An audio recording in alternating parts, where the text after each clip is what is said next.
We do have quorum now that Adrian's joined on. I'll have her promoted to panelist. All right, roll call. Corbin, Dr. Corbin is absent today. Ally Here. Casey is absent. David is absent. Chris Present. Adrian. I do see. But maybe on the iPad can't respond. Aaron. Here. Sabrina. Don't see. Suen. Here. Matt. Present. Patty. Here. Bill is absent today. Allison. Here. Samir. Present. Thank you. And Jessica. Hi. Thank you. Great. This- All right. This is Adrian. I am present. Thank you, Just Adrian. unmute. Yeah. All right. And do we have anyone for public comment? If you are here for public comment and you're online, please raise your hand, your virtual hand. We don't have anyone. Then we will move forward. So general announcements, we actually have a pretty light agenda today. So if we do have time at the end, just to kind of get your brains thinking in advance, we wanted to sort of maybe look at two items. One is, are there any issues that you want to see in future board meetings, just so we can sort of look down the line of the agendas and see where we can fit those in. And Corbin and I also talked about wanting to have a discussion about how we want to engage with the new council members once they're voted in, so we can also talk about that. Any other general announcements? I just want to encourage folks to go to the informational session that PG&E is hosting on October 24th about the Harborton project. In attending the public meeting that they held in September, it was really great to see what community voices felt and the questions that they brought to PG&E in that meeting and the information that was shared. So if you're interested in hearing on community voice and their reaction to the project, just encourage folks to attend. October when? 24th. At I think it's the doors at 6 and it starts at 6:30. okay. Oh, it's in person. Yeah. Yeah. I don't think they're doing anything online, and it's the Linton Community Center. Thank you. I was making a little testimony at the county session with the commissioner representing myself. But I did express there's an interest for the Parks Board, perhaps as a follow-up on the discussion on the Burnside New Bridge. And there has some interest from our board to see a little bit more greeneries that will become part of the bridge, as well as the connection to the park, Waterfront Park. Look into, and I'm hoping that our board, as well as the infrastructure land use work group, will be able to continue to follow up with the design process. Thank you. All right, well, let's, any other comments, general announcements? Okay. Let's move on to approving the September minutes. And if you aren't present at the September meeting, just please abstain. Do I have a motion to accept the September meeting minutes? So Ally, Oh, I sorry. will add, looking at the attendance versus the people that were absent last month, there are 6 voting members that were here last month and here today that would be able to vote on the minutes, which does not make quorum. So if you would like, we can postpone approving the minutes until next month, and I'll include it again in the package. That sounds great. Okay. Yeah, let's do that. Thank you. Just a little note on that. I did notice the date on the minutes was from the previous month. August. Just calling that out if that hadn't been Yeah, caught I will yet. make that correction, thank you. And we don't even have to vote on that as an amendment because it's still in draft form, so it's all fine. Great. Okay, I'm gonna pass it to Todd for the director's report. All right, sitting for Director Long, she's at the National Recreation Park Association meeting in Atlanta, Georgia. Sure, they're learning lots of things, making new connections.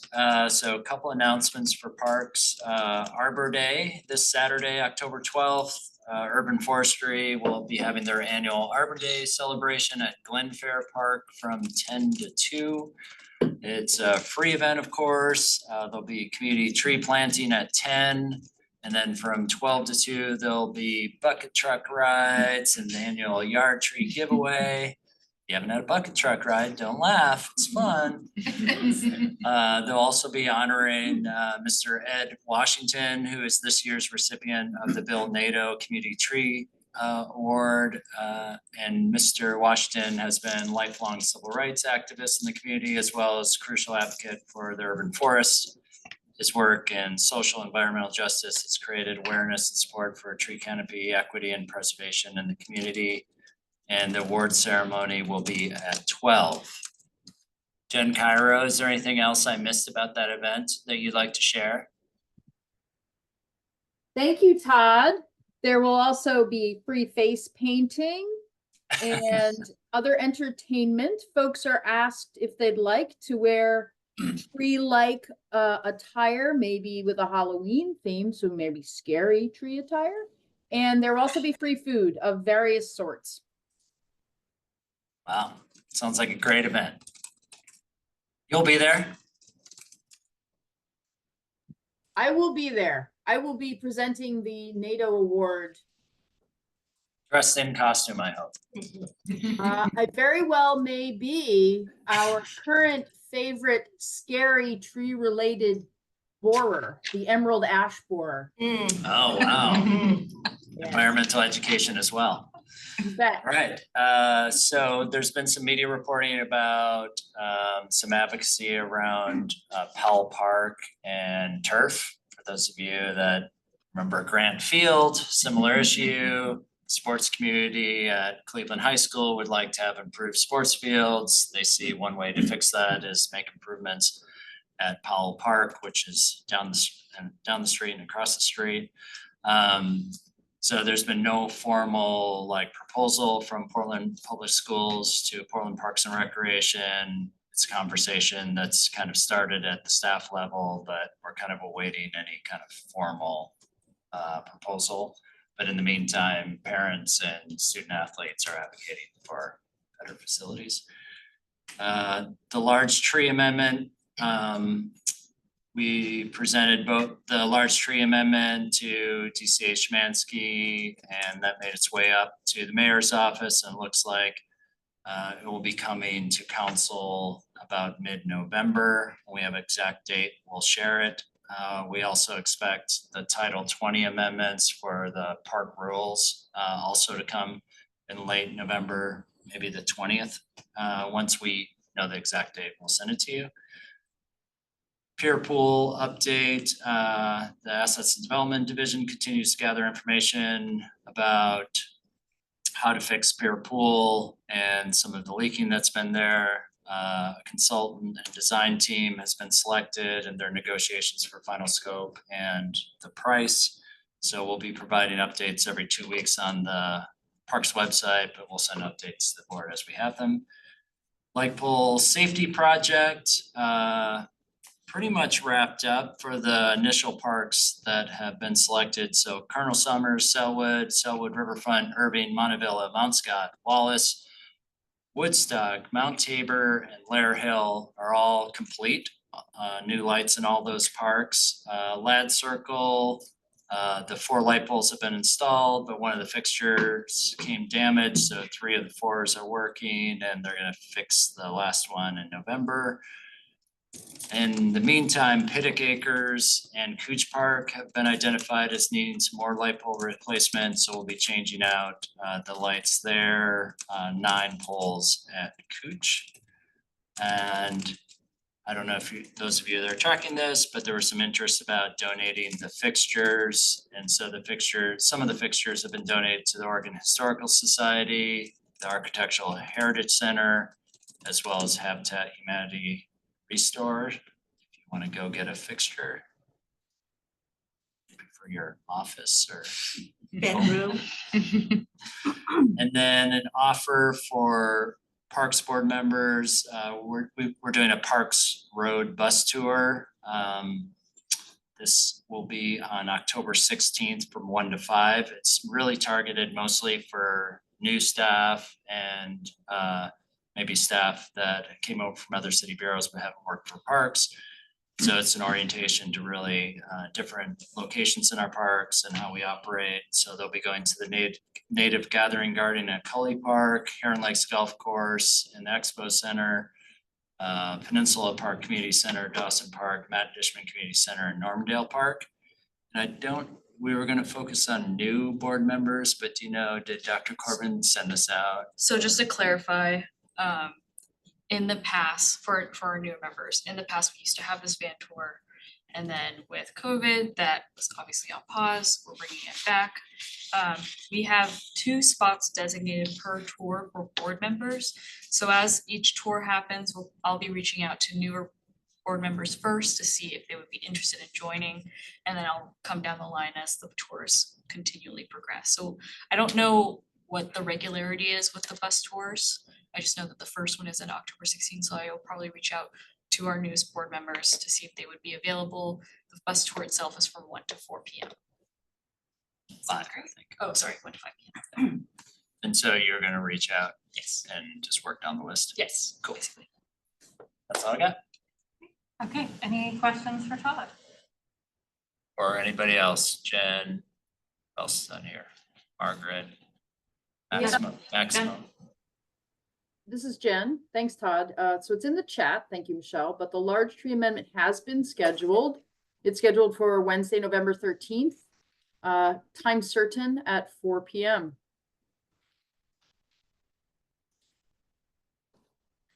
Will Parks be testifying? I will be, the letter that was drafted will be included as part of the agenda. You don't need to testify. No, I meant it's Parks, not the Parks Board. Is Oh. Parks gonna be tested? Is It's Parks our gonna be item. providing? Yeah, it's our Yeah. item Yeah. that we will be presenting. All right, moving on to working group reports. And I know some folks may not be here but that are the head of the working group. So if not, I'm filling in for Casey. Are there any questions on the Board Affairs Working Group? Land use and infrastructure. I don't think David's here, but Matt, I know is going to be co-chairing that. Any questions for land use? Okay, financial sustainability working group? Or if any of the folks have something they want to share about it extra, please, not just questions. Community engagement? And the recreation, arts and culture, nature, I'll just say it is in flux. Corbin and I talked about potentially having that restart in January, just because things are a little chaotic right now. So it's going to be renamed and retooled, as well as wanting to work with staff to figure out exactly what how we want that to go. I will say art, culture, recreation, and nature is a lot of things for a working group, and they're really, really big parts of parks. So I think we're going to need to think long and hard about what we want the balance to be, and how do we make sure we're doing that in a way that gives space to all of those things and holds the working group accountable for being able to actually talk about all those things. So Who's leading that or was supposed to lead that? I think it's gonna be me. It was Adam. And I think it is now going to be me. Is Adam not on the board anymore? Did I miss that? Last month, he resigned from the board and he wasn't able to be present, but that was gonna be his last board meeting, so he's no longer. Okay, let's move on to the Portland Parks Foundation report from Jessica. Hi, Jessica. Good evening, everybody. I think my big update today is really just about the candidates survey or interview, we'll call it, that went out. We worked with our board and actually met with Dr. Corbin and went through PPNR as well to develop a series of questions that went out to all the council candidates as well as the mayoral candidates on parks. I can, I guess, maybe copy and paste them in the chat. They're kind of long, but I'm wondering if that's the best way to do things. Well, it's not letting me, so I don't know.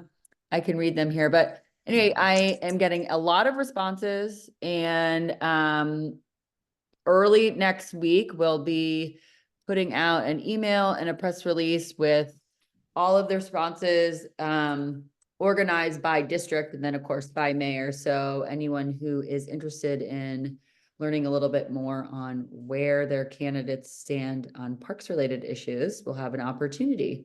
And similarly to the Parks Board, it also puts parks in front of all of these candidates so that as soon as they are elected, we can approach them to make sure that it continues to stay at the forefront of their agenda. But essentially we asked a series of 4 questions that included, you know, what's your favorite park, trail, natural area, community center? What attracted you to it? What would you change about it if you found something that could use improvement? The next question, what are 2 ways in which Portland can create more equitable access to parks and community centers, prioritizing voices and needs of underserved communities, specifically Black people, Indigenous people, people of color, immigrants and refugees, LGBTQ2SQIA plus people, people with disabilities, youth, older adults, people living with low incomes. Then getting at kind of the public, private, volunteer world of parks, volunteers, nonprofits, private individuals, and the business community play an integral role in maintaining and advocating for our park system. How do you envision supporting these relationships in your position if elected? And then the final question really dives into the funding model of current funding model for parks right now, as well as what they might do if they were to have to make cuts and how they might prevent cuts and also support maintenance needs into the future. So getting a lot of great responses and I'm excited to put that together and share it out. I will make sure to share also the email and the document with this group and would love for everybody to push it out to their networks because the more people see it, the better. And I realized I read through a bunch of questions. I will make sure they're in the notes and you'll be able to see the questions in a few days when I send you the packet. Any questions for Jessica?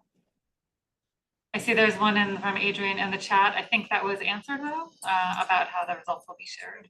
Yeah, so Adrian, we'll share it out in our general like newsletter audience, which is a list of about 13,000 emails. We'll share it with this group. And we are going to also ask like any of our friends and partner groups to also share it with their audiences. So that would be really great. So it's not just to our own personal audience. And then again, like setting up a press release in hopes that maybe some local press will also pick it up and share it that way. And if there are any other suggestions, definitely let me know. Okay. Great. No other questions?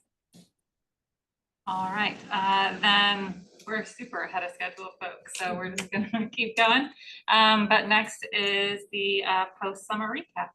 We'll hand it over to park staff. So because we were running ahead of schedule, I had told folks to join at like 5:30, 5:45. Okay. I don't know if Rec is prepared or has all their staff here to start. If not, We have all our staff here. okay, then we will have Rec go first Okay. and then as we keep going, I'll just check to make sure that everyone is here for the presentation. And I will also be sharing presentation. Thank you, Michelle. While Michelle's gearing that up, I'll introduce myself. I am not Jamie Sandness. I see her on the agenda. My name is Mara Cogswell. I am the Recreation Communications and Marketing Supervisor. I work closely with Maximo and the team of managers. I kind of always introduce myself saying I can do pretty well in a recreation services trivia game. That being said, as you so beautifully put, Ally, we are huge and we have a lot of moving parts all the time. And so I am gonna work to kind of touch on some high level features of our successful summer 2024 and strive to answer questions that you have, and anything I cannot answer in this moment, you can point against me in the trivia game, and then I will follow up with answers that you have. Anything to add? Nope. Yep. I We'll feel like try to- everyone knows you, yeah. so. Trying to field any inquiries as best we can. Great. I know that later we'll have kind of speak a little more in depth to the demographics. So I'm gonna spend a little bit of time on these first two demographic slides. And then we'll get more into that as we go forward. So first slide speaks to our recreation employee demographics. And this is just a gender breakdown. We are an industry that skews a little more heavily female, but you can see we're pretty evenly split. And we also acknowledge that there are people who do not identify in these two, binary genders, and we want to make space for those folks too. That being said, and I know you'll hear more about this, we gain our demographics from Bureau of Human Resources, so there are a lot of factors in play in terms of our access to information. Next slide. So I want to have us focus a little bit on the racial demographics, and this is a space where we have made a lot of improvements in terms of our goals to be reflective of the community that we serve. And you can see that there is some movement. Oh, I'm looking at the wrong slide here. There is some movement in terms of we're getting to 50% staff of color in a couple of our areas that we're feeling really proud about. And furthermore, one of the things that we are seeing in the past couple of years is a lot of staff retention. So staff who are staying with us year after year and also throughout the year. So one of the things that we are intentionally doing is reaching out to summer staff, surveying them about whether they would like to stay on during the school year, and then finding placement for them. Certainly that is something that is very easy to do in aquatics. It gets a little harder in things like the massive summer camps or free lunch and play. But that being said, we offer training opportunities or cross training so that those staff can fulfill front desk shifts. They can provide support to after school programs, as well as school break camps. So they can kind of step back into those. And we've recently added an entire staff for outreach, and that is a beautiful way to retain our summer staff too, is through events throughout the year. So next slide. I'm going to move into, oh, I see there's a question. We can come back to that. Yeah, we can come back to that Okay. after the presentation. That sounds great. I'm gonna move into our summer programming highlights for you. So next slide. So our day camps, this is something that we've offered for a long, long time. This year, we were in 11 locations at both our community centers, as well as our art centers, and our tennis center offered camps as well. I'm gonna talk a little bit about the fact that we also have program-centric camps. So our adaptive recreation program offers camps that are based in both exploration and also some nature-based that we run out of our recreation services division. And those are designed for teens with disabilities. Additional youth development activities that aren't listed here, but we'll see a little bit more in a couple of slides, are through the Schools Uniting Neighborhoods, or the SUN Community School programs. And I'll go into a little bit more detail about those forward. I'm not going to necessarily list all of the numbers that you see here. I'm trying to sort of fill in with the color commentary, so you can if you have questions about those numbers, feel free to ask. I talked a little bit about Portland Tennis Center, and I just want to circle back to here to talk about some of the types of programs that they offer through the summer. These include both adult and junior classes. They have ongoing lessons as well as camps. And they operate not only in the building of the tennis center, but at the open outdoor courts around the city. They also provided a lot of tennis activities out at our free lunch and play programs that we'll talk about in a bit. Next slide. Fitness in the Park. Fitness in the Park is a program that has been with us for, I think, since 2014 in some form or fashion. And this year we were able to be sort of what I would refer to as sort of really back to just about full capacity. And something new that we did was we offered this program at no cost. It has been offered at a minimal cost for the past couple of years. And we saw offering this at no cost to people to participate, saw very dramatic increases in participation. So something that we feel really excited to have been able to do and to make that investment this year. Fitness in the Park begins in end of June, and it actually extended through September, which is another kind of interesting thing. Some of our summer information is still coming in because in recreation, our summer season goes from June until the end of September. So fall for us does not start till the first week of October. Just a little side note.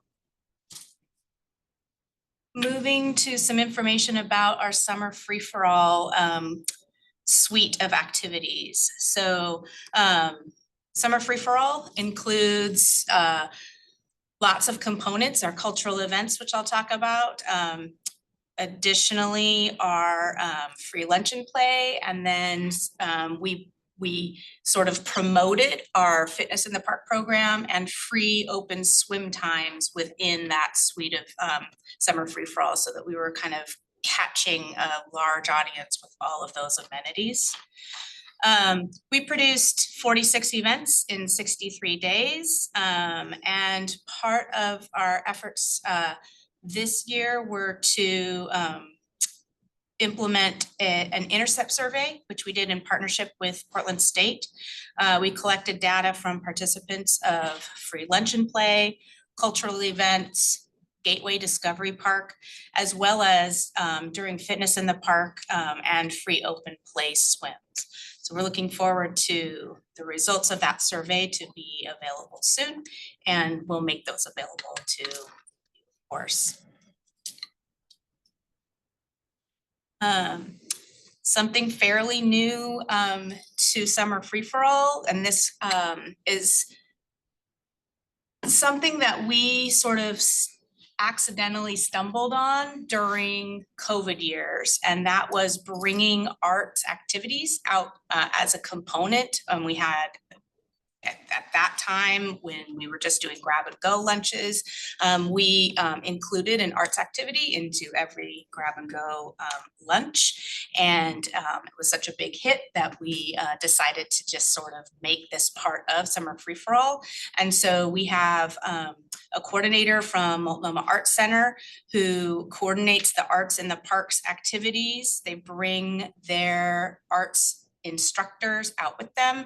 I think we were up to 3 vans that went to all free lunch and play locations. And arts in the parks was open to everyone who was in attendance. So the lunch is only provided for children up to age 18. Adults can participate in some of the other activities. So speaking of free lunch and play, a couple highlights about that is that we were at 27 sites across 4 school districts. So we provide services in Portland Public Schools, Park Rose, Centennial, and David Douglas.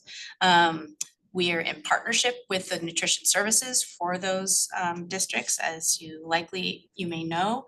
And in addition to the free lunches, this lunch and play program provides programming that includes the Art in the Park that I mentioned, lunchtime performances that are musical or theatrical in nature, tennis activities. We bring DJs on site, provide story time, we have games, and a lot more. So it's a very interactive and fun experience for the city.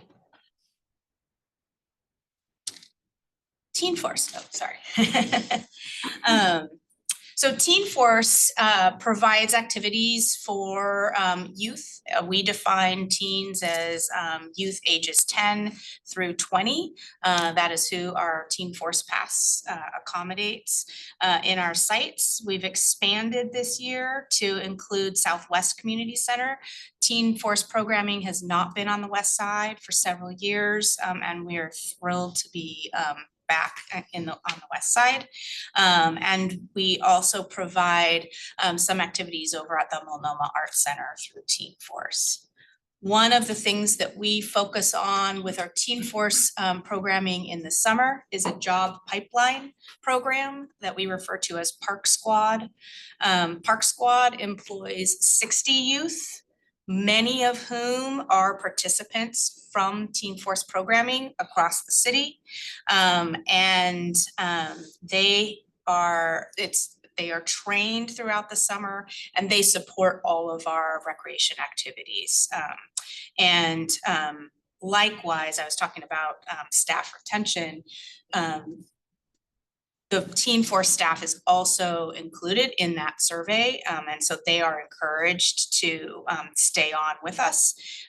There's a high rate of retention for them because they also are participants, so they're coming to our centers during the school year anyway, and that's really great. One of the new things that we added this year for the Park Squad team was cohort leaders. So we're elevating some of the roles of those youth who have often been in the program before, and so that they see kind of a progression or a professional development opportunity to take on a leadership role. Swim lessons. We're really thrilled to be kind of fully staffed and ready to offer swim lessons at a level that we have not been staffed to do for the past few years. And so you can see how many lessons we were able to provide throughout the summer. We did experience some unexpected problems with pools. So we had to delay the opening of the Montevilla pool. And very soon after opening, Pier Pool started mystery leaking and unable to hold water. And so I know Todd spoke to that a little bit earlier, that we're in an ongoing repair project with Pier Pool. Montevilla was able to get up and running ahead of schedule of what we thought, so that was really great. During the Montevilla pool closure, we were able to move all of those lessons over to the East Portland Community Center pool. We did not lose any lesson time. Same thing was true with the Pier Pool experience. We were able to move that programming over to Peninsula Pool, made for a busy summer at Peninsula Pool. And we're looking forward to Pier Pool being repaired. In the meantime, Mount Scott Community Center is undergoing its renovations, and so we were down 3 pools through this summer. And even still, we were able to increase the number of lessons that we offered, which was due to staffing and some sort of program shifting. It worked out pretty well in spite of the challenges that we experienced.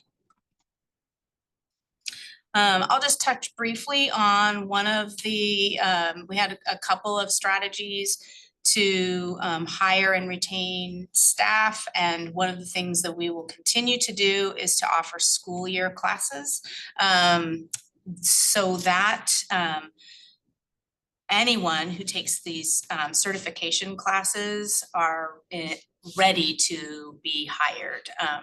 And we can bring swim instructors and lifeguards on all year round.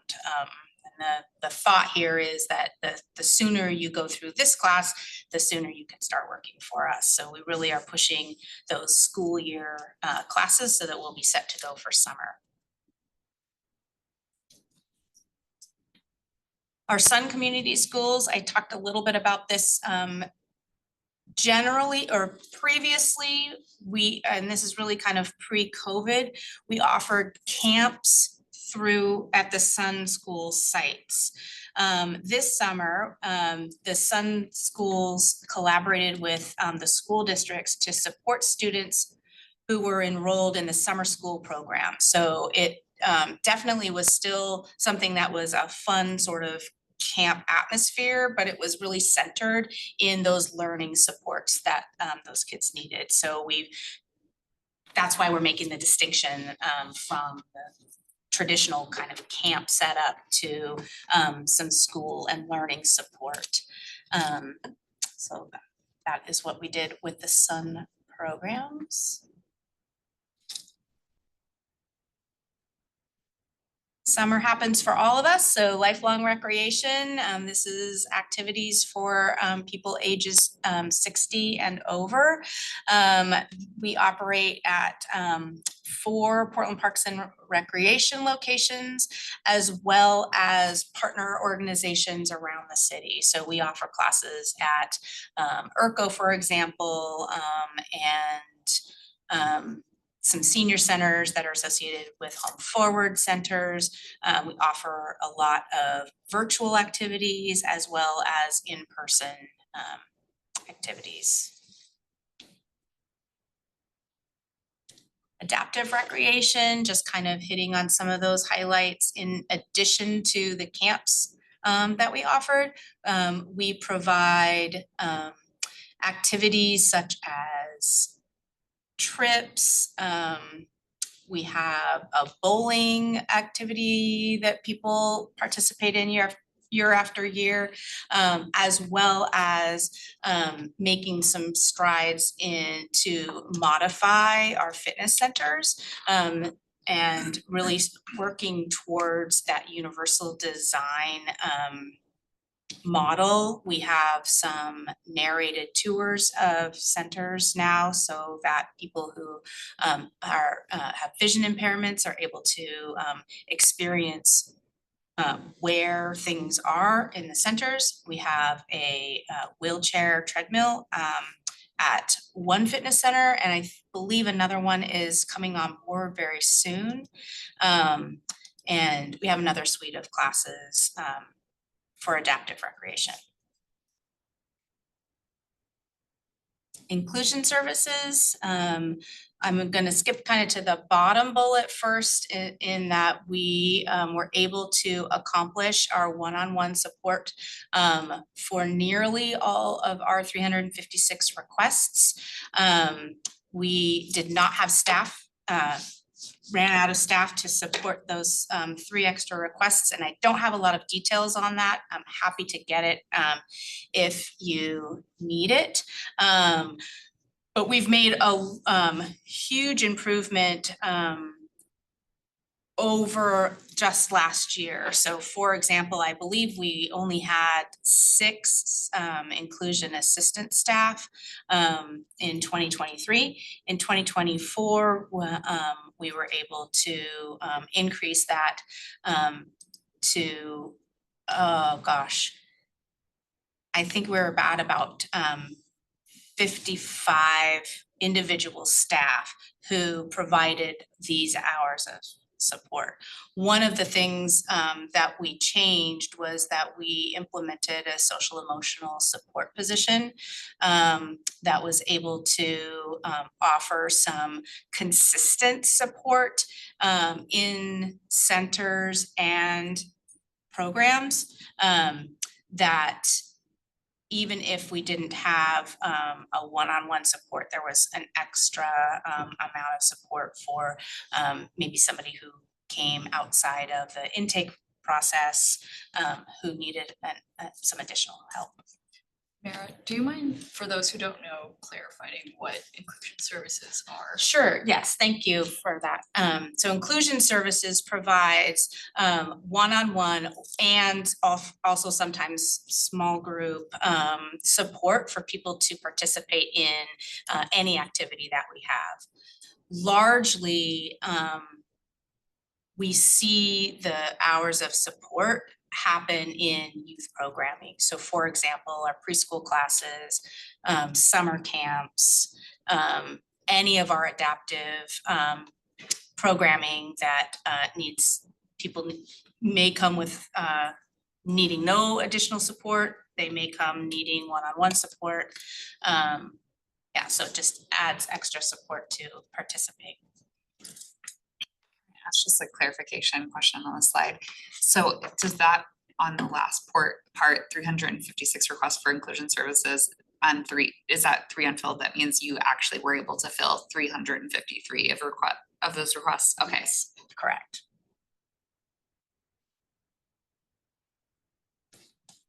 I spoke a little bit long ago about a recreation outreach team.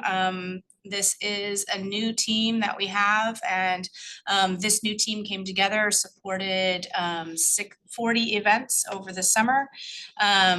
We were able to engage with 680 people to sign them up for active accounts for participation, and also provided the access discount to those people.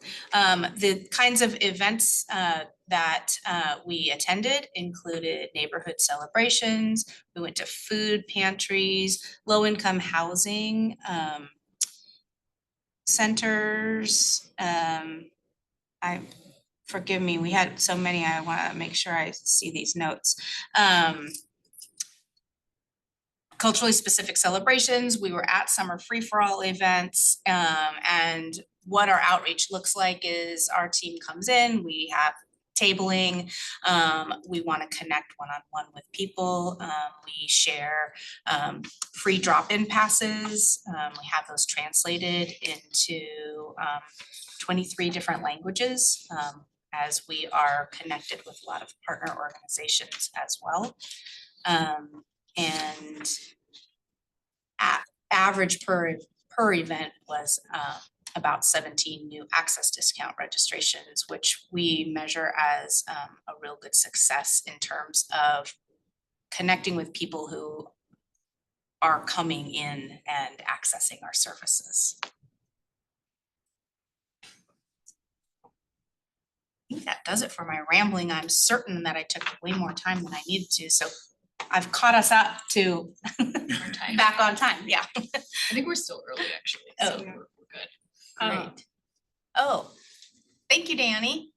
So does that answer Adrian's question? Adrian just had a question about what What- casual. What employees- casual means. Yes. Yeah, it's a casual staff is, one of the ways we describe it is we have sort of budgeted full-time staff, casual staff or seasonal staff, come on for a shorter amount of time potentially, or, they're not in a budgeted full-time position. They can actually work for us for a long, long time. I was casual staff for about 10 years, so. We've got a couple questions. We're gonna go Sabrina, then Suen, and then me. Thank you, and thank you for all the information. I'm wondering how we can make sense of the numbers that you displayed on all of the slides. So for example, I'm wondering how those numbers are used to track the need.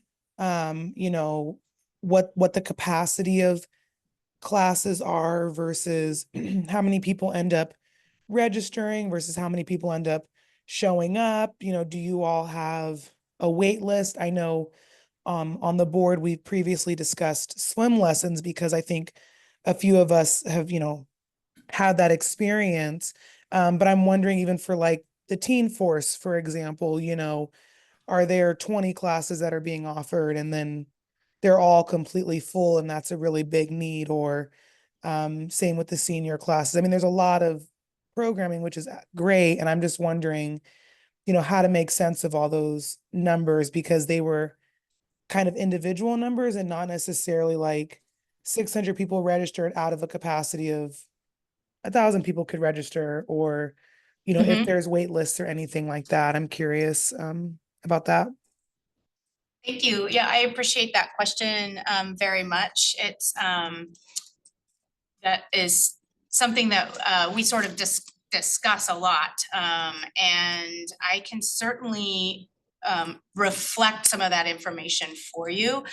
So we, if you'd like, I'd love to put kind of that specific report together.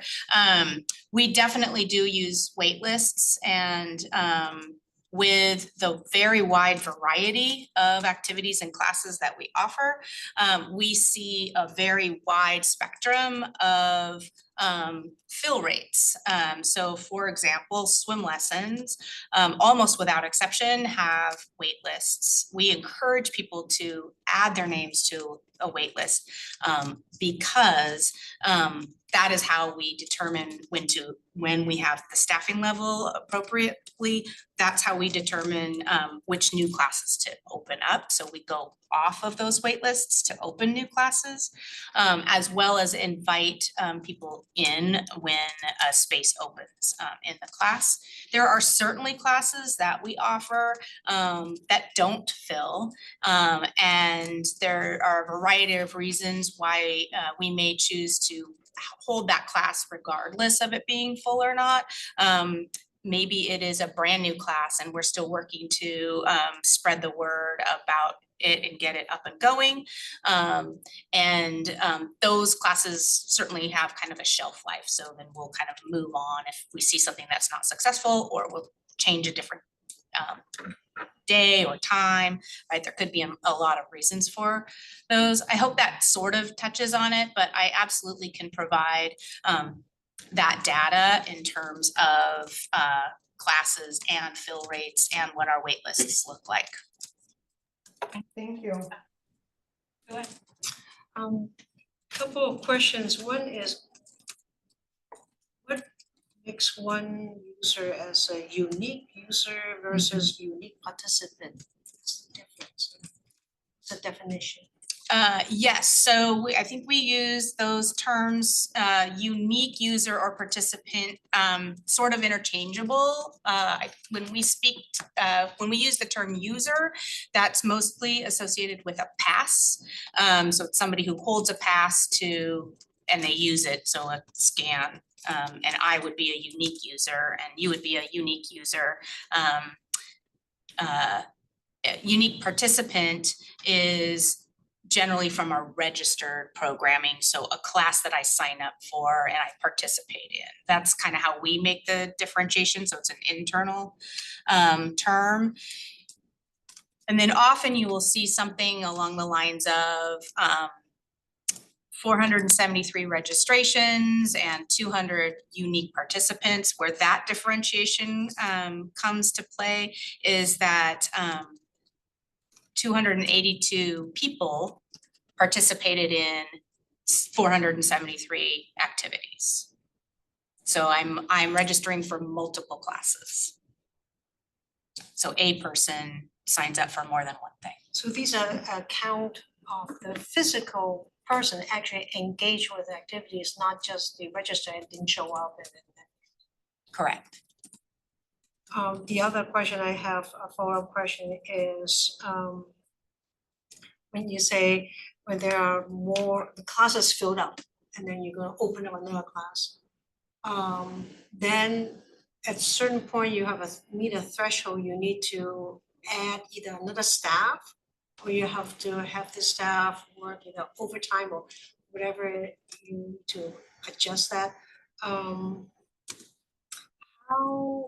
How effective is that able to answer to the people who are on the waiting list? Because it's no fun to be on waiting list.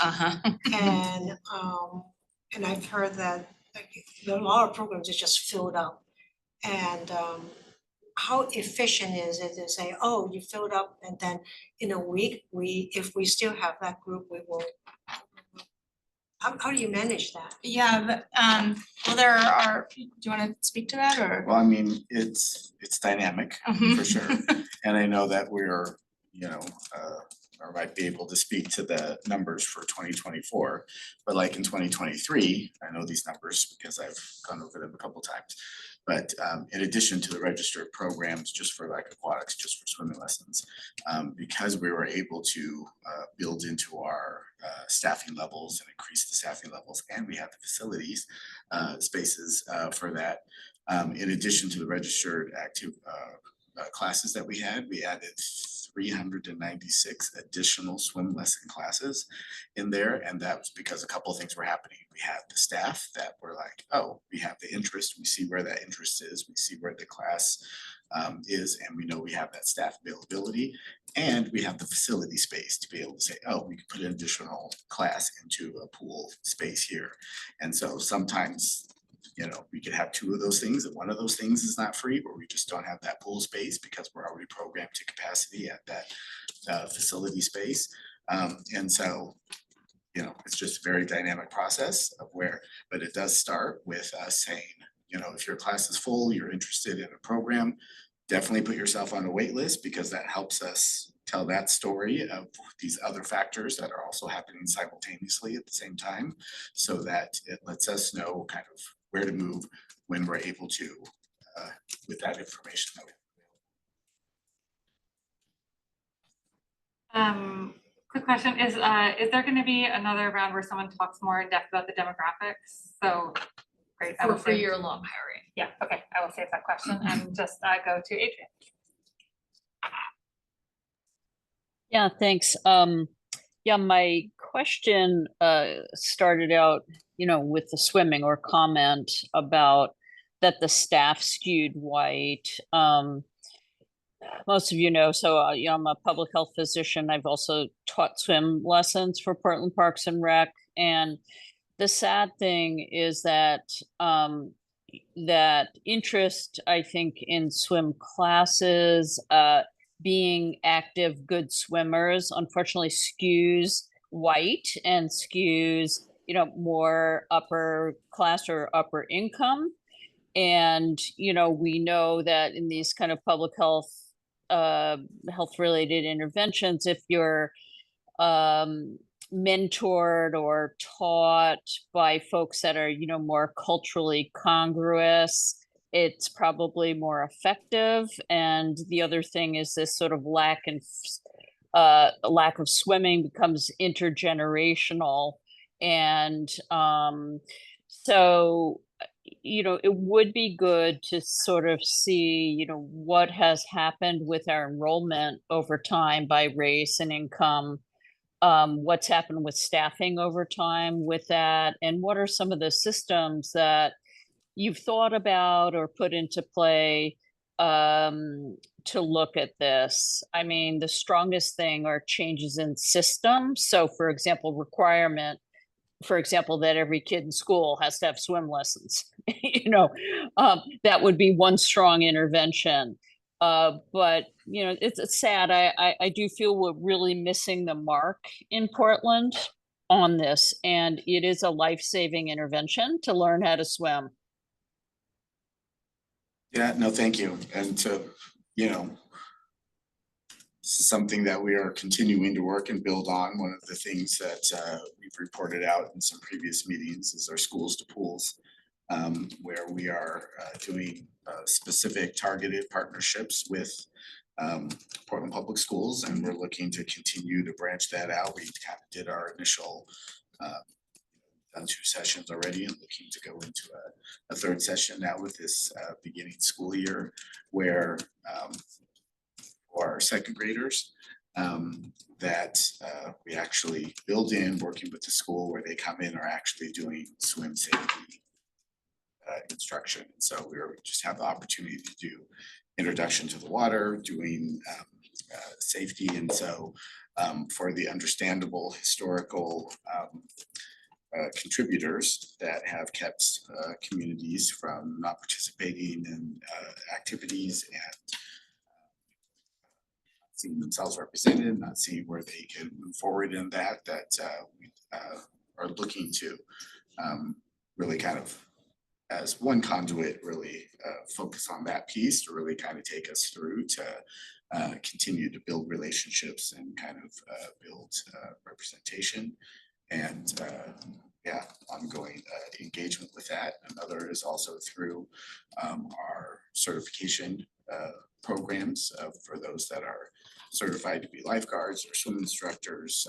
We're doing a variety of things where we're kind of also reaching out, going through partner organizations. We're reducing the cost of that too, and kind of pathways so that that can also be a way for us to be able to work and engage. And so that work is continuing. We're always wanting to see what that information is telling us, what parts are working, what parts are still not working, you know, with that, and how we can continue to adjust to be able to make sure we kind of have a really comprehensive view of how really kind of seeing impact in the way that we want to continue to move that.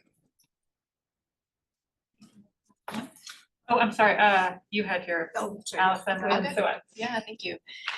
Just another question to better understand the numbers that were presented. There were a couple of situations where you called out when there was a significant increase. Just generally speaking, I mean, it sounds like there's a high demand all the time for everything, but generally speaking, is there a kind of gradual increase in the services and users and participants? Or are there areas where there is a decrease, or just more information around that would be helpful?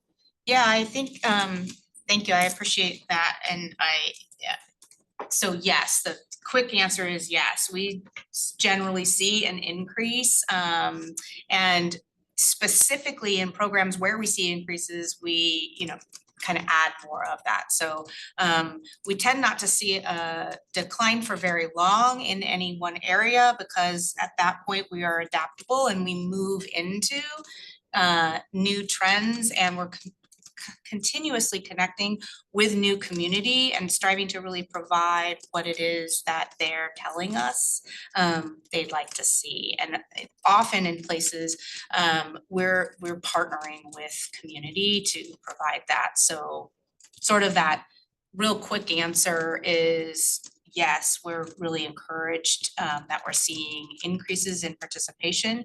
And we're really excited about the fact that kind of, you know, our baseline from the 2020 when we had nothing, to build back up from nothing in this relatively short amount of time has been really encouraging to us. We had to get really first and foremost our staffing levels up to a place where we could provide even almost hitting that mark. Where swimming is concerned, we are not in a position where we can meet demand. That is a goal that we have now, have had for the past 100 years, will continue to have and to strive for. We don't have enough pool space. We don't have enough hours in the day and we don't have enough staff. But we're not putting the brakes on that, right? We're continuing to lean in. I love the schools to pools. Every second grader in Portland is where we're heading to get them into the pool. And hopefully that will disrupt that system that's been established. And we can really start in the future seeing some real changes to, right, like providing that life-saving skill, also sort of changing the shape and representation of our staff, so.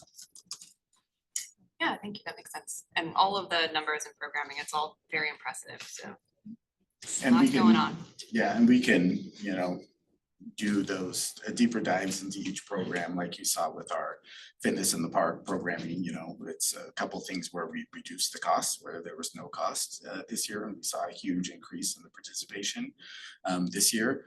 And that also is depending upon the activity, where we also had the opportunity where we're doing that in a park where we had a lot more space availability. We had a lot of ability to grow with that as the interest became available as we made those adjustments. Things like swimming pools is the space, as Meredith said, is you know, it's gonna be something where we're gonna hit a threshold where we can only take so much depending upon what we do. Tennis is another thing where you can only get, in terms of like instruction, you know, once you get beyond 12 people in a tennis court, then it's a safety issue too, like how you're able to do instruction as well. And so, you know, it kind of depends on the program and kind of where that's at and how we can, you know, be able to adjust accordingly, see how that's impacting us and see where there's availability still and be able to move that with that as we can. Sue Ann and then Patty. Quick one here, I take that all your numbers are including the arts program, not just sports. For younger users, if they sign on a class, especially when they sign on a class, do you have any statistics based looking at, do the parents stay? And how do you accommodate the parents?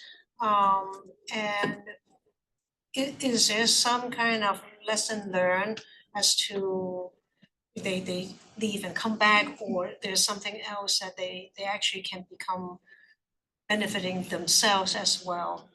Yes, so anecdotally, I can tell you that in many of our community centers, parents do co or parallel programming. So I may have my child in a soccer class while I take a yoga class, or while I visit the fitness center, or while I swim laps, or while my child is in a swim lesson, I take something. There is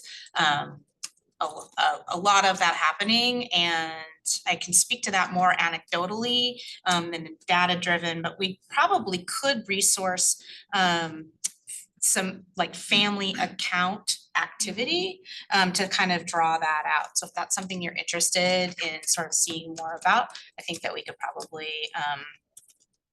do some reporting that specifically speaks to that. And we know that is something that we could be doing even more of, like some intentional co-programming. So those programming teams are always looking at that. A quick follow-up, you're focusing on summer. And there you do have year-round programs. but then I assume when it's not summer, everything just dropped down to lesser staff, lesser classes, is that because it's all indoor, lesser outdoor programs? So our summer programming is bolstered by the camp programs and all of the things we do outside. During the summer, our indoor like registered classes, those levels do drop to account for the increase there. Because we don't have unlimited staff, so we do sort of use staff in sort of multiple areas. And then that table kind of flips again during the school year. So during school breaks though, it kind of starts to do this again as camps. And then we need space inside parks and So community you're doing centers. parallel partnership with the Board of Public Schools. Yes. Thank you. Patty and then Chris? Back to swimming, kind of focusing on age range, is there, and excuse me if I don't know this, is there a family swim? Because like people of color or different cultures, you know, it might, you know, their mom or parents, they're not gonna think, let's go swimming, because they don't know how to swim, they were never Yes. exposed to it. Yeah, that is a great question, and the answer is yes, we do have family swim. We have family swim at every pool, all year round for indoor and outdoor times. We've partnered with affinity groups like Black Swimming Initiative to host those family swims, so that's outside of our regular programming. Yeah, we absolutely do program for those times that are more focused on family coming together and swimming. And those are supported by swimming staff who are available to help with water safety and those kinds of things. But not just family swim, but maybe family swim lessons? Lessons? Yes. Oh, yes. So I actually don't think we have specific family swim lessons. I love that idea. But we do have simultaneous adult swim lessons with youth swim lessons. So a family could, if they were lucky enough to get everybody into those classes. Right, exactly. Yeah, and we have had, and again anecdotally, we have seen, we've had private and semi-private. And semi-privates have more people, and we've seen family units come in and kind of a family, semi-private piece to be able to kind of get instruction that's generational. Or even male, female, because sometimes, especially, you know. Thank you. I'm jotting down family swim lessons. Follow up. This is great to have this level of data, especially for a summer recap on the importance of funding and who's utilizing the services. And I couldn't help but think about the intersectionality with the financial sustainability work group that we are on and the discussions that we're having with around the levy, and then also getting the bond on the ballot because of the maintenance issues that we eventually are having with all of the pools, and we need to kind of pair those together. And so I'm also wondering how this data is then used to inform maybe decisions that are made if the levy gets onto the ballot or doesn't get on the ballot for budget projections moving forward and adjustments on what we know about program utilization. And maybe that's not an answer that we have now.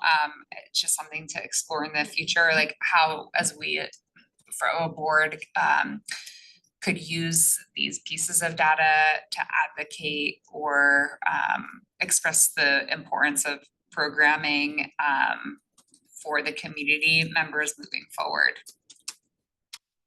Thank you. Jump in, yeah, just, so we do a annual Parks Levy report, which is a combination really of both general fund investments and the Parks Levy, because we have this Parks Levy and general fund blend model of how we finance operations. And so that report's in the final stages of completion. It'll be out later this calendar year. The Parks Levy Oversight Committee meets and reviews that and normally writes their own report too, and then that goes to City Council. So on an annual basis, we're doing that, so like that's one way. And that, a lot of the questions are like longitudinal on the data, and that Parks Levy report has the longitudinal data by year showing the trends. So we'll also inform bonds and the backlog of maintenance. That data, can we? Yeah, so there's a annual report that the city does on capital maintenance across all the bureaus. And then, as you know, Sarah Huggins runs the Sustainable Future Program, and so where that brings together both like service levels, what does the community and council want, and part of that is both taking care of the assets we have, and then also paying for the operations day to day, week to week, which is the Parks Levy, right, expenditures. So we try to tell those stories all the time together. And it looks like there'll be a council work session with the new council sometime in January, each of the service areas. So we're gonna have an opportunity to kind of like tell that story again. I know we can't tell it enough. We feel as staff, like, we've been telling it since 2019, right? But like, here we'll have 13 new elected officials, and it's like, we need to start over, start from the beginning again, so. All right, we have a second part to the presentation, correct? Yes, and then there will be a third component that covers demographics. So this one is environmental education with the Land Stewardship Division. Rachel's here to present on that. We'll also be sharing slides. Great, thank you, Rachel. Welcome. Sure. Hello, everybody. My name is Rachel Felice. I work as the city nature manager with the Portland Parks and Recreation. I use she, her pronouns. So one of the programs that I get to work with is our environmental education program. And I am presenting today. Our supervisor for the environmental education program, Gina Dake, was planning to be here and then was not able to join us tonight. So I'll try to be as captivating as Gina is, but no promises there. Can you all hear me before I, I've already gotten started, but okay, great. Sorry, it's always hard to be virtual with a room full of folks. All right, well, thanks for having me here today. Michelle, thanks so much for doing the slides. That's great. And you all can see the first one, I presume. Yep. Yes, okay, great. So like I said, I'm here to talk about environmental education. And if you don't, also with a recap mostly on summer programming from 2024. Our environmental education program does programming year round, but the bulk of we run a nature day camp and have a youth workforce development program, a number of things that happen particularly in the summer, June through August, end of August into September. And so that's what we're going to focus on here tonight, recognizing that we just kind of it feels like we just wrapped up summer 2024 yesterday, but I know it's been a little bit as the weather is changing here for us. Go ahead and next slide, please, Michelle. So what does the environmental education program do? We offer outdoor programs that focus on stewardship and nature connection. We don't have an indoor facility at all, so all of our programs meet in parks, natural areas, gardens, on trails, outdoors. We do outdoor programming 12 months a year. For children and families, we have field trips, summer camps, and guided walks for youth as young as age 0. For teens and young adults, we have stewardship opportunities, nature education, and jobs and natural resources. We kind of divide our programming into 4 major groups. Nature Day Camp, which is the summer camp that I mentioned throughout the summer. Our nature education programs, which kind of encompasses a few things and encompasses school field trips, ladybug walks for our youngest members of our community, and some other programs. And then Teen Nature Team, which is a program for middle school youth, and Youth Conservation Crew, which is the workforce development program that I mentioned earlier. So I'm going to dive into each one of those 4 as it pertains to summer 2024. Before I go any farther, I guess I just want to say that often environmental education is a first for people. So sometimes it's people's first nature experience. Oftentimes it's parents' first experience out in nature with their children. Sometimes it's a first nature program that a person can experience without a parent or guardian present at a camp, or where they learn skills to be a nature educator through our junior education program or take part in our middle school program. It can be a first job our youth, the workforce development program that we work with, 75% of the teams involved, this is their first job.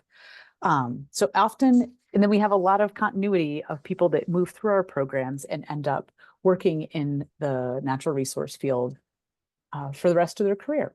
So it's a first for a lot of things. And I just kind of wanted to put that out there because we are pretty comfortable working with people in nature, but we're also very comfortable working with people in nature for their first time doing that. Thanks so much. If you don't mind doing the next slide, Michelle. Great. So organizationally, our environmental education program sits in the land stewardship division. I know Tanya Booker is here tonight. She's our land stewardship division manager. I know she's a regular here with the Parks Board, so you probably know her. And the environmental education program is situated there very intentionally because of the overlap and the connection with land and land care and being connected to the land. Environmental education within land stewardship is in the city nature work team. And our goal, we strive to provide sustainable access to nature for our community and to support ecologically healthy gardens, natural areas, trails, and nature patches. Next slide, please. So statistics from 2024. This is just a brief, I know I heard that y'all were mostly interested in demographics for our staffing, but this is just a quick snapshot of who we served this summer. So we served about 2,566 folks, most of which were youth, and we also served about 500 adults. We also we have 5 full-time staff that work in the environmental education program. 1 is a supervisor and 4 full-time educators. Their botanic specialist is their classification with an environmental education specialty. Most of them have studied outdoor education in graduate school or in college. Some of them have come to it through different types of programming. And so we have those 5 full-time staff, and then we hire about just over 100 people each summer. This summer we hired 108 casual staff, which are not full-time staff, but just as important to help us get our programming off the ground. And they are a variety of community service aides, 1, 2, and 3 are the classifications that we hire. And then this summer we worked and had programming at 57 different sites. So parks, community gardens, and natural areas. And the pie chart there is just geographically where those 57 sites fall in terms of our, I'm gonna say quadrants, but I don't know what we call it now with the south one. But anyway, our sections of town. All right, next slide, please. So some overall themes from our summer. It was a great summer. I always like to highlight for folks, especially if they haven't done a lot of programming.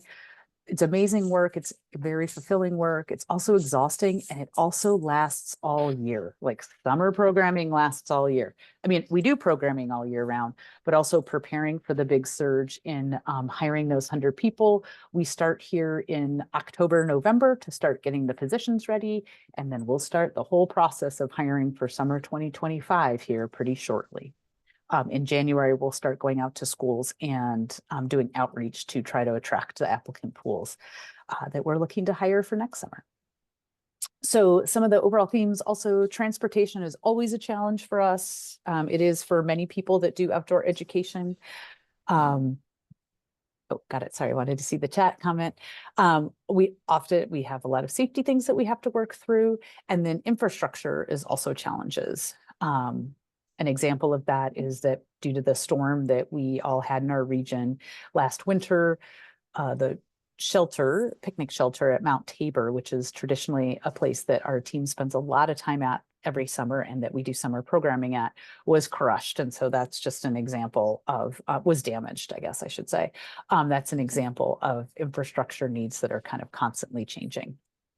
We also had, the city made a decision in 2023 to raise the minimum wage that we pay city workers, even casual staff, to $18 an hour. So we hire about 50 teenagers between the ages of 14 and 19 each summer. And so previous to that increase, we had some of those staff, most of them in their first job, many of them started in their wages kind of closer to the $15.50 an hour wage. And so raising all those wages from $15 an hour to $18 an hour, and then us raising the folks in the classifications above that to compensate for that, did have a big impact on our budget that we're still seeing impacting our programming. And then, as I mentioned, we are an all outdoor program, so we have to roll with the punches that nature delivers us. Lately, those have been more and more heat emergencies, as well as air quality impacts due to climate change. Thanks so much. Next slide. All right, I'm going to dive into any questions about overall general things before I dive into the program specifics about each one? I think we're gonna save questions to the end, or else Sounds we may good. never finish. your May never get there. slides. Fabulous. Okay, sounds good. Teen Nature Team. So this is a program that is designed for 6th through 8th graders. It's a long-term nature-based mentoring program. The teens are involved, as well as their families are pretty involved in this. That we hired this summer 3 employees, 2 casual staff, and 1 of our full-time. We involved 35 middle schoolers, and they worked across 16 sites. And then many of our middle schoolers, this is often a bridge program between folks that come visit us as in their classes on a field trip or as a camper, and then folks who want to work for us in our workforce development program. This is often a bridge. Next slide, please. Second is Nature Day Camp. This is an outdoor summer camp program for kids ages 5 through 12. We also involve teens ages 13 to 16 as junior educators. And the campers spend all day outside. They are at different locations, different natural areas and parks throughout our system. And it's kind of a mix of hiking, crafts, arts. We have guest visitors and time for open exploration as well. We hired 48 staff this summer. Well, we hired 47 casual staff and then 1 full-time staff, and we had about 840 participants. About 36%, so just over a third of the folks that registered for Nature Day Camp used the Access Discount program this year. And these slots our registration typically fills pretty quickly for these sites, for these slots. Next slide. Nature Day Camp, I also just wanted to mention, because recently I was in a meeting, I was the Vibrant Communities tagline there was shown on the screen, and I was like, wow, that's so fascinating. Parks, children, nature, arts. In my mind, this really reflected Nature Day Camp, because we're working in parks with children around nature and use art as a medium to get there. Next slide. All right, our nature education program. This is a program that runs year round, and it is mostly involving K through 12 students. So students in K through 12 classes and schools in field trips, as well as ladybug walks, which are guided walks for our youngest community members, ages 0 to 6, and their caretakers out in nature. We do some other programs too, like some nature days and some community days. This summer, we partnered with Free Lunch and Play and did a number of site visits there in programming for participants that were coming to the parks for lunch and play events. This is year-round work, but this summer we split our time just to provide the demographics and numbers for you. We worked with about 1,741 folks. We hired 4 casual staff. Those staff work all year as well. Not all year full-time, but they do work year-round. And about 34% of our staff do some of this programming in more than 1 language. Next, we worked in 64 different, had 64 events across 30 sites. Next slide, please. All right, and then this is our Youth Conservation Crew program. This is outdoor summer employment for ages 14 to 19. We hired 54 folks this summer, and we worked with 9 different programs and had folks working at 23 different sites. So these teens are gaining job skills, they're exploring environmental careers, and they're helping us, Portland Parks and Recreation's land stewardship team, care for community gardens, soft surface trails, natural areas, and our urban forest. So they're out in the field doing work like building trails or maintaining trails, removing invasive species, watering and pruning trees.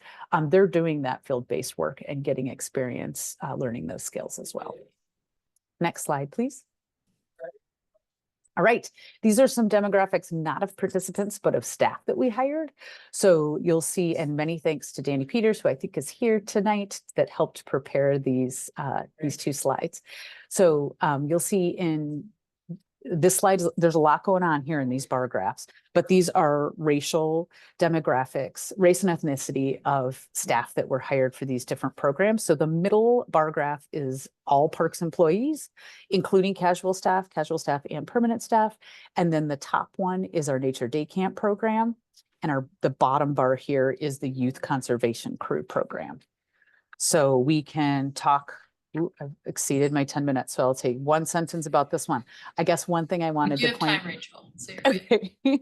One thing I wanted to point out in the nature day camp one, you will see that our staff there is predominantly white, more so than all of our parks employees put together. And that is notable and also not super surprising for when we're looking to hire folks that are interested in doing early childhood education outdoors.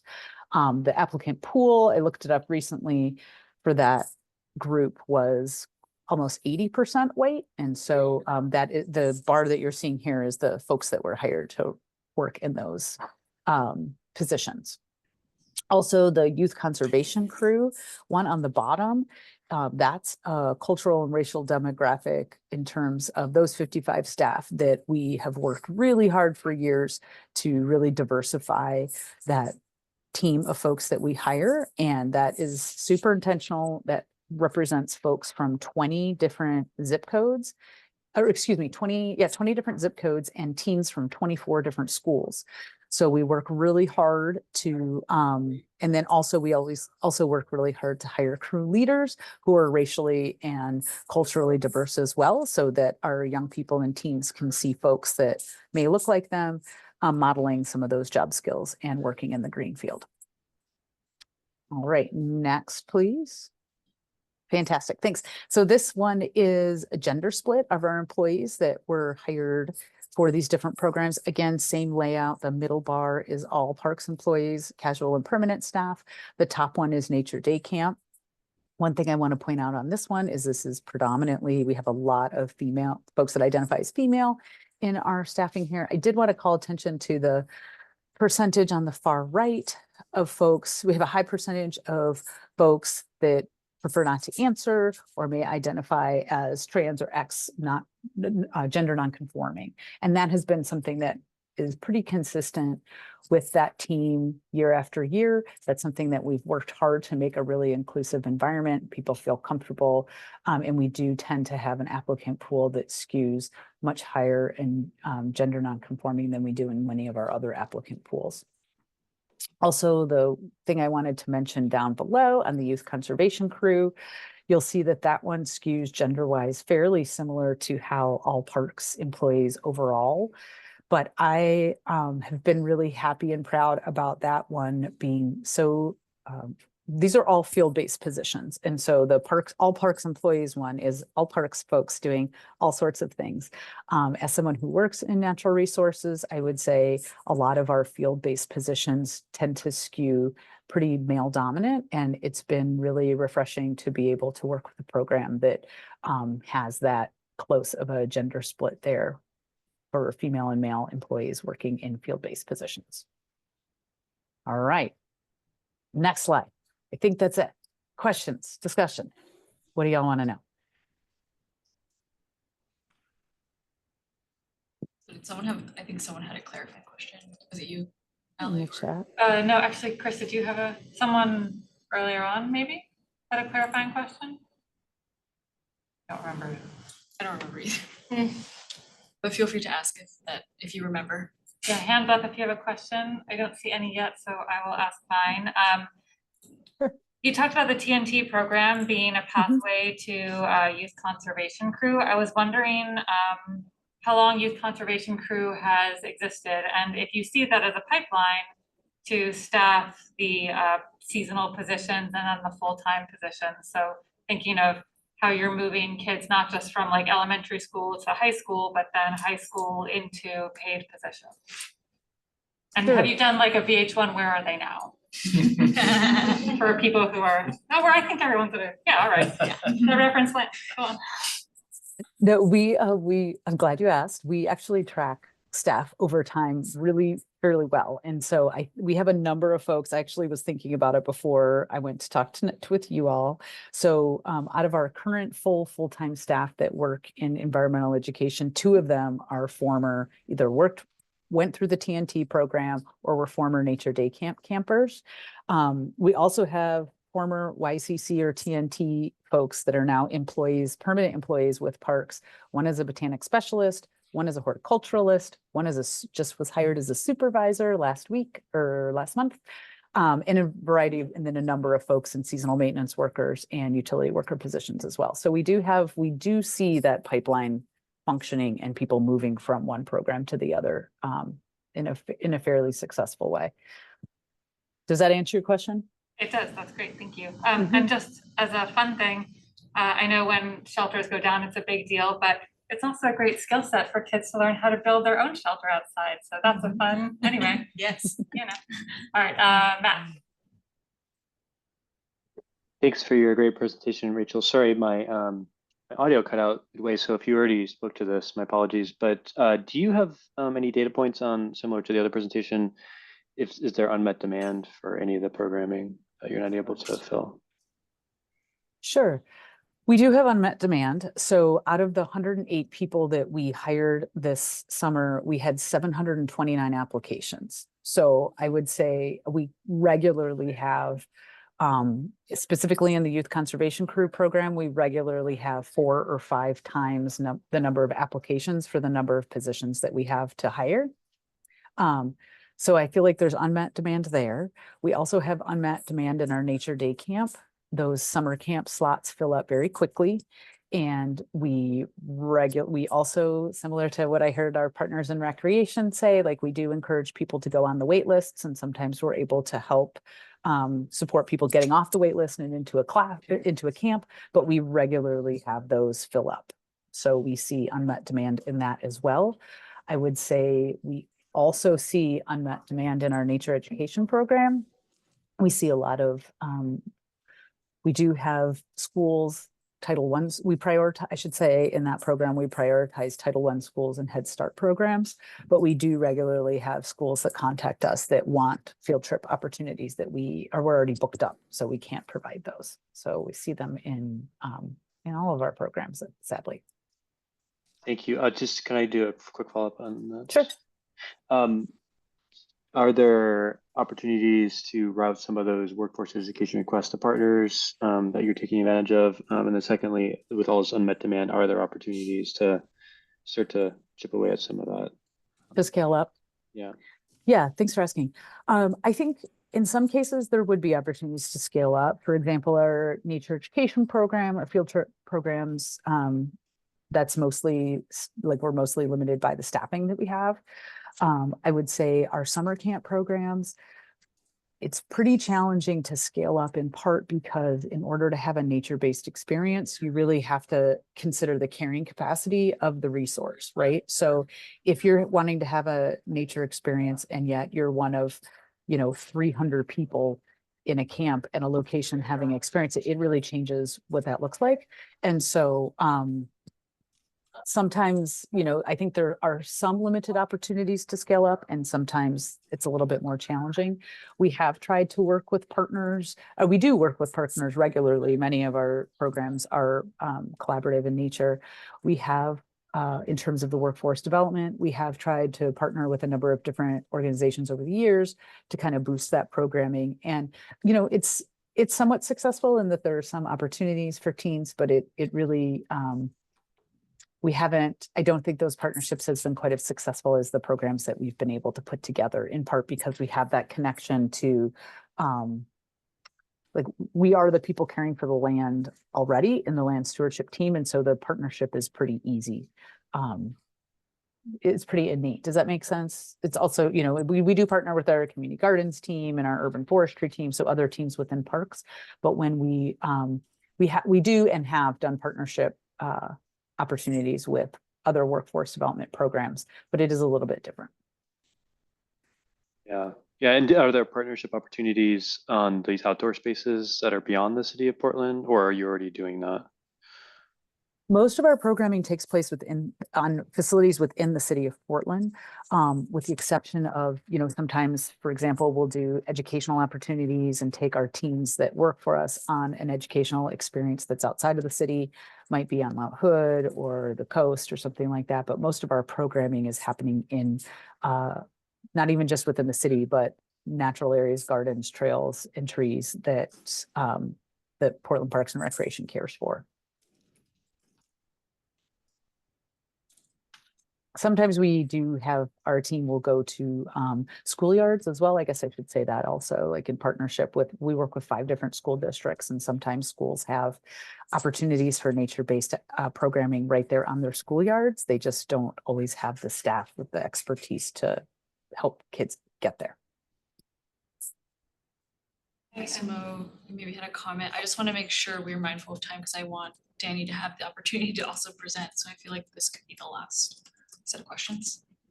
I think it before mine, but. My question is that most of the programs are first come, first serve.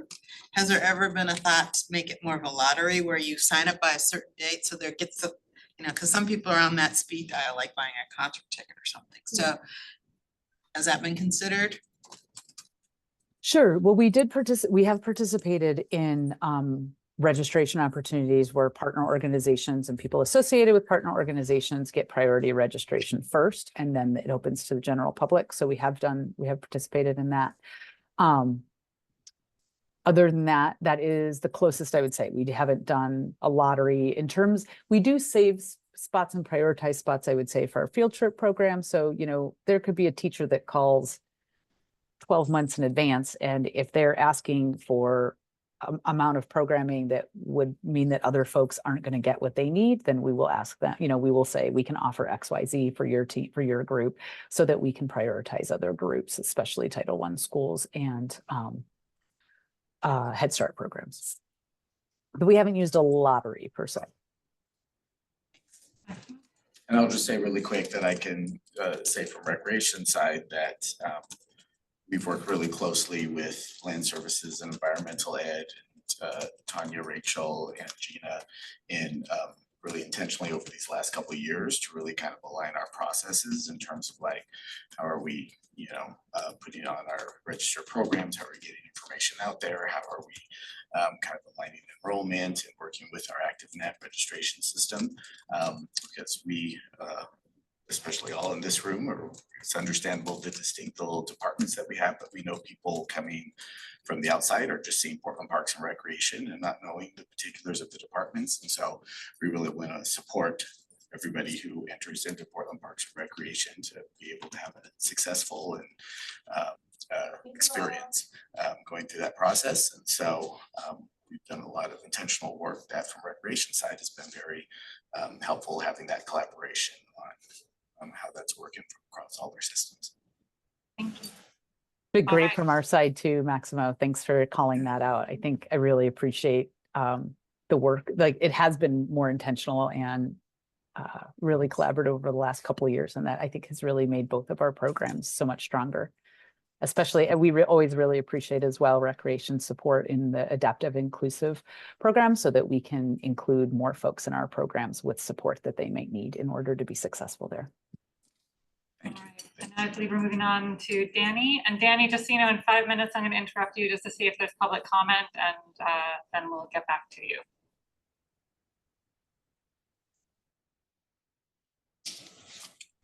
Okay, ready for me to shift gears now? Okay, so I'm gonna share my screen here. Can you all see the PowerPoint? No. No. Okay, let's see. Let's try this one more time. How about now? Yes. Yes. Great, okay. So I will say 5 minutes in, I will try to pause my timer, but I'm gonna try to keep this to 15 minutes to keep us within time. So with that, hi, my name is Danny Peters. I am the Workforce Development Analyst, formerly with Parks, now with Vibrant, I always mess this up, Vibrant Community Support Services. today I'm going to be talking about the Portland Parks and Recreation Workforce Demographics Dashboard that I created. I know everyone has a lot of questions about the trends in the data itself, but as we started practicing, there is just not enough time to sort of go into both things. So today's focus is really on this dashboard as a tool, one that I use, and that two, you can also go and look at and ask questions from. So with that in mind, the way that I'm going to do that is I'm going to talk about three things. The first thing that we really need to talk about, and I think Mara addressed it earlier, is we need to talk about who owns and collects and reports on our data. And the hint is it's not parks. And then while I'm test driving this dashboard and sort of showing you what's around, I'm also going to highlight some really important changes that have happened because of some collection changes that BHR has made and how that really impacts our data and our ability to compare it over time. And then I'm going to wrap it up and leave it on sort of a very direct, this is how I use this, and this is how you can use this, and how those filters sort of can be used. So before I go into the dashboard itself, the important thing I need to highlight is who owns this data, and it is the Bureau of Human Resources. So it's BHR. Parks and Recreation does not have direct access to line item data. And what that means is, so each of you, if you imagine it's your name, it's your work division, it's your work group, and then it's your age, race, ethnicity, etc. That is the dream set of data that we can then ask tons of questions from, but we don't have that. What we get instead from BHR is annual and semi-annual data, and any data that is not part of that sort of annual data that they give us is something that we have to individually ask from them. The important context here is that there's one BHR data analyst for this type of data for the whole city, and that Parks and Rec is just one bureau among many bureaus and offices that this analyst has to help. What that means is that analyst time is a black box to us. I don't know what's on their plate at any given time. And so that can mean that our data gets back to us within hours, or it can be weeks. And this has happened before. It's also important to note that that analyst can say no if we ask them for data. Like, I would love to know data by so many different work groups over time. And they have told us that it's not a realistic ask for them unless we have a really concrete business need for it. So just something to keep in mind. And then BHR also controls how this data is collected. And I'm going to talk about two really big ways that they've changed our data collection over the past 2 years and how that impacts us in the dashboard. So I'm going to shift gears here to the dashboard, and hopefully, does the dashboard show for y'all? Yes. Cool. Okay. So this is the dashboard. This is the landing page you should all see when you open it. I know it's a big block of text. There's a reason for that. The reason is, sorry about that, switch that over. The reason is that this is all information that if you glaze over in the next 10 minutes, you can come back and look for later to hear some of the high level stuff of what I'm going to talk about today. So what data do we have? We have our employees' gender, race, ethnicity, age, disability status, veteran status, and annual retention rates. I'm going to jump here into gender. And you can see that we have from January of 2019 to July of 2024 in this dashboard. And it's important to note that we have a January and a July date for each of those years. That's so first BHR provides us January 1st and July 1st regularly. And it's also important because we use those almost as markers of winter and summer seasons because parks is very seasonal. So noting that. And now I'm going to talk about the, sort of one of the big changes that happened in BHR's data collection. In this case, this change impacts both gender and race and ethnicity. So I'm going to talk about them kind of together. You'll notice that there's this big red line that cuts across the data, and this is what's impacted. So first, for gender and race and ethnicity, what happened is that BHR decided to align itself with new federal census standards that came out last year. I believe this was around April of last year. And concretely for gender, what happened is we got these two new categories of preferred not to answer and X. And you can see how it adds two new colors to the bars below this line. Danny, I'm just going to interrupt you for just a second to see if we have anyone from the community who's here for public comment. And if so, raise your hand. We do not have anyone in We do not have anyone. Danny, please continue. Okay. All right, so good timing. So jumping over to race and ethnicity. So still with the new federal census standard change, what happened here is we also got 2 new categories added, Middle Eastern and preferred not to answer. But there's also another really big change that happened here is that how Hispanic and Latino and multiracial and multi-ethnic employees were counted and reported changed during this time. This affects me personally, so I'm going to use myself as an example. So in 2020, when I first started working for the city, and I would have entered in my demographics as half Hispanic and Latino and half white, Parks or BHR, the city, would have counted me fully as Hispanic and Latino at that time, which I can tell you people in my family would have laughed at. Fast forward to 2024 with the new federal census standards, I am now counted as multiracial and multi-ethnic in the data. So that really impacted those 2 groups specifically, but we also have those other new groups added. So it's really important to remember that the data before and after this line shouldn't be compared. And really, in an ideal world, when I figure out Power BI a little bit better, there would be a white, gap between these 2 so that it looks like there's one set of data and another set of data here. So keeping that in mind. I'm going to quickly jump over to age here. So age is nice because it is the one demographic group that wasn't impacted by any changes made by BHR. But it's still a good example of how we need to keep in mind when looking at demographics data, big events that have happened. So if you look at this and you can see the 14 to 20-year-old group, which is the lightest blue color, there's a big change that happens in July of 2020 and January of 2021. And this is a reminder that when COVID happened and it had a huge impact on our parks programming and our staffing at the time. So it's just a reminder to think about these events that happen and how it can impact our data, and to note that there are date filters that you can use here on the side to filter that out to look at the data. And I'll go into that a little bit more later. Okay, so jumping into disability and veteran status, I'm going to talk about these 2 together because, again, they're both impacted by the same change. Different change than the federal census standards. But what happened here is that BHR conducted from January to March of 2023 what they called a workforce or employee census. And basically what happened is that BHR wanted to offer employees the opportunity to answer these demographic questions because for a number of different reasons, either employees who've been here for a while didn't have a chance to answer it, or they just didn't answer it. And BHR was hoping to get a richer data set out of this. They got their wish. If you look at disability here, you can see that there's a radical change that happens. Again, these 2 ideally are not connected, but what I want to point out is when you think about looking at this data, this blue line, this group that we have the most of is a no response line that suddenly plummets off as we get more of the other groups. It's a reminder we suddenly didn't get a lot more non-disabled or disabled employees during that time. It's just that the data set itself really changed and should be considered 2 different data sets from that time.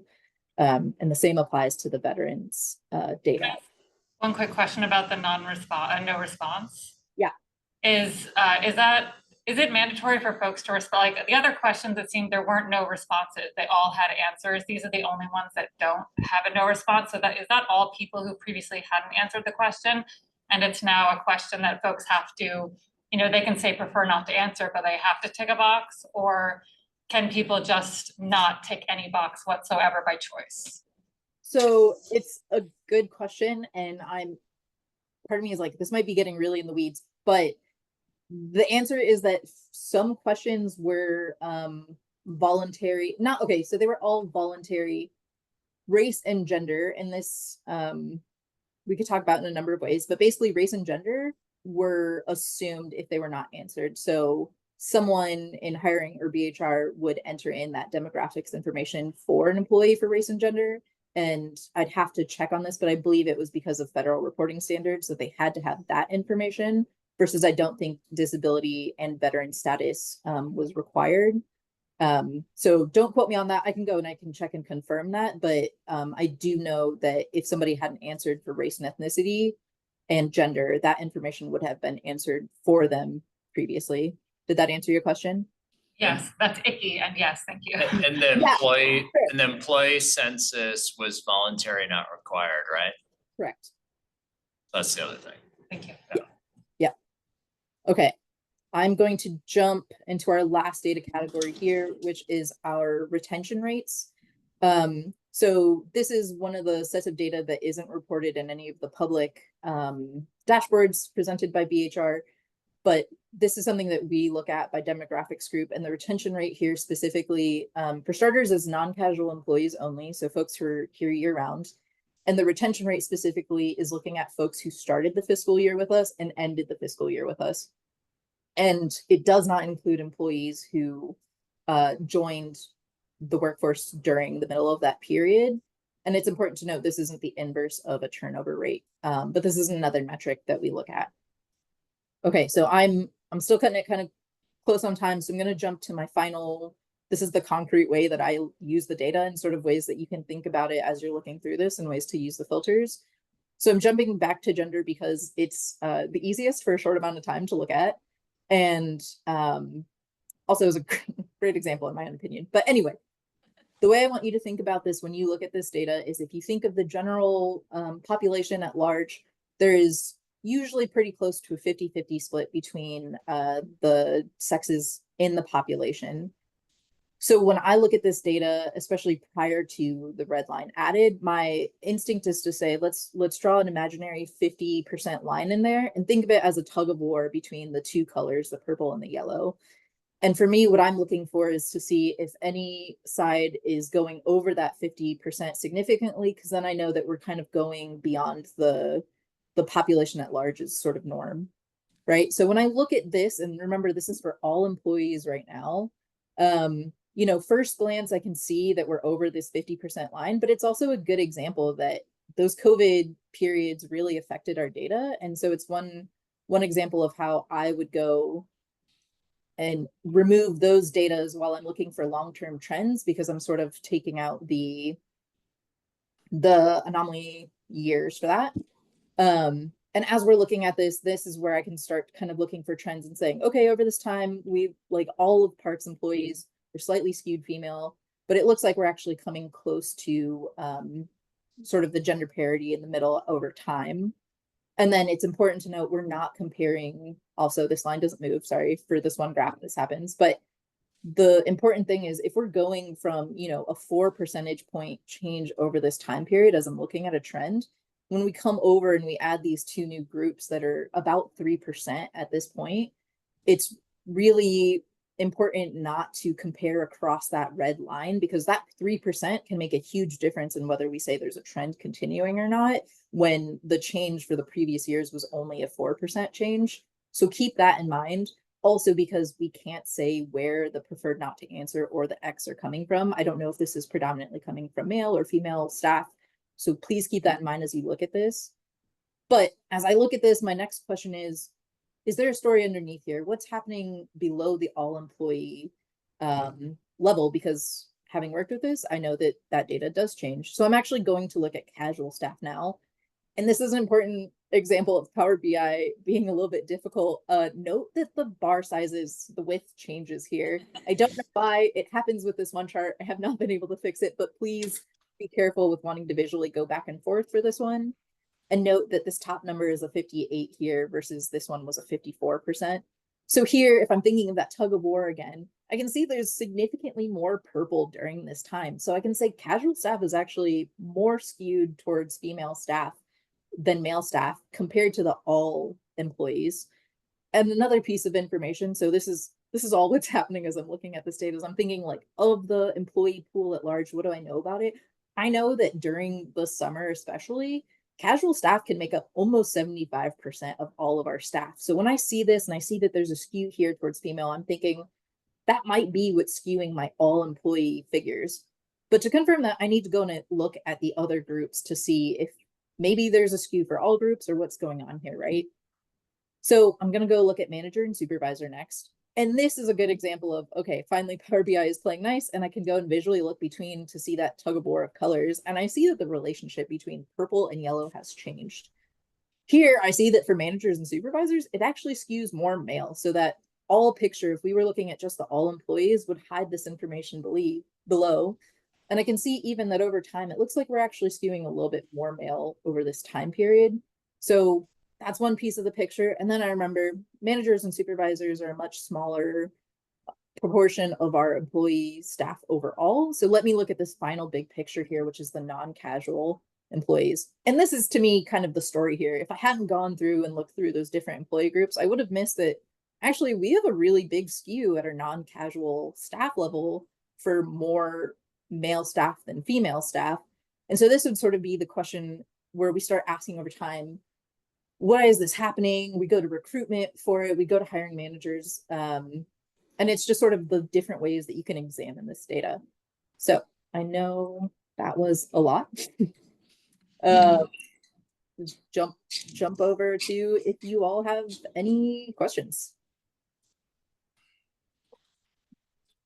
Maybe a good next step is this could be shared more broadly with the Parks Board, maybe with some background from Danny, and people could look at it and then. They all have the link to this dashboard. Right, I'm just.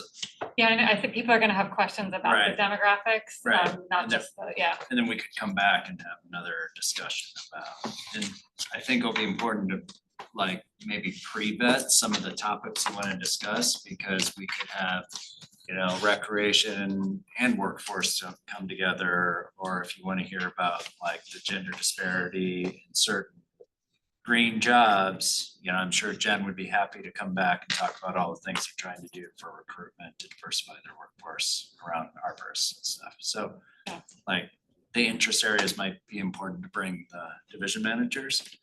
So Yeah. if we knew what the questions were in advance of now. I will talk with Corbin Yeah. and we'll, at our next agenda planning, we can have that as a future topic. Any questions on the process? Go ahead. I have a quick question. So that, where the male has higher percentage than the female, the last two slides, non-casual, does that reflect that perhaps male staff were advanced more in their position ranking? And then when female were not advanced, do they leave, or, I mean, does that actually get into that kind of employment advancement opportunity, or not at all? So I can take a whack at this, but I want to offer Margaret an opportunity to step in if she has strong feelings about this question. I was just going to jump in and say, really great question. We do actually take a look at promotions. We've been monitoring that the last couple of years. However, I wouldn't use this data set to actually dive into that. You're not going to get that answer. It's really not going to reveal that information. We can take that question and think about it, but this isn't the data source to take a look at that. I also just want to remind you that casual and non-casual aren't necessarily like a progression of you start as a casual and then go to a non-casual staff. So like Margaret said, it's not really the data set to look at promotions, but just remembering they're different appointment types and they're not necessarily a progression in that way. So keeping that in mind. Thank you. And like, when you go back like a decade or two, right, not just looking at the last couple of years, predominantly white men were in more of the maintenance positions, more of those arborist positions, more, right? And so like, we're starting from a more male, white-based workforce historically, but then we can, like Margaret said, there's a bunch of trends over the past 10 years or so, we've been making progress. We look at candidate pools, we look at who makes it to the interview process, we monitor who's getting hired, right? That, you're not gonna see that here. All right, we are at time. It is 7 o'clock right now, so I'm going to thank the presenters. It was a really, really great in-depth information today, so super appreciative of all of the work you did to put together these presentations. And Danny, we're gonna have more for you. So, thanks, everybody, and unless there's anything final, I'll adjourn the meeting. Okay, gavel goes. Thank you. Thank you. Thank you. Good night.